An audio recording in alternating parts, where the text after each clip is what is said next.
The fog clung to the town like a shroud as Emily stepped cautiously onto the deserted streets of Silent Hill, the letter she clutched trembling in her hand.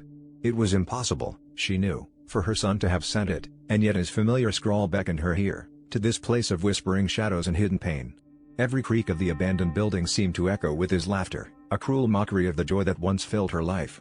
Her heart ached with each step, the mist swirling around her legs like the grasping hands of memories long buried.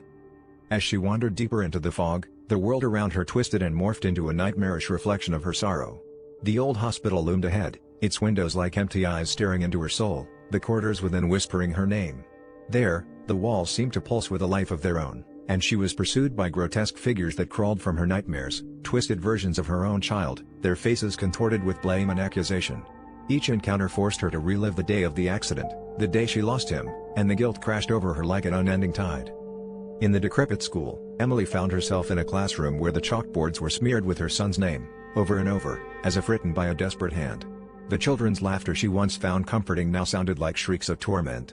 Her vision blurred between reality and hallucination, each flashback more vivid and torturous than the last.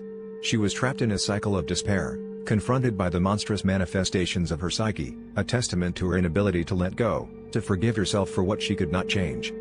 As the fog thickened, Emily felt the weight of her sorrow pressing down, making it difficult to breathe. She stumbled onto the street, the letter now a crumpled reminder of her impossible hope. The world around her began to dissolve, the boundaries between what was real and imagined fading into obscurity. In the distance, she heard the echo of her son's voice, calling her name, and she reached out into the mist, unsure whether she was stepping towards redemption or further into her own torment. The fog closed in, leaving her fate as unclear as the town itself, a mystery woven into the fabric of Silent Hill.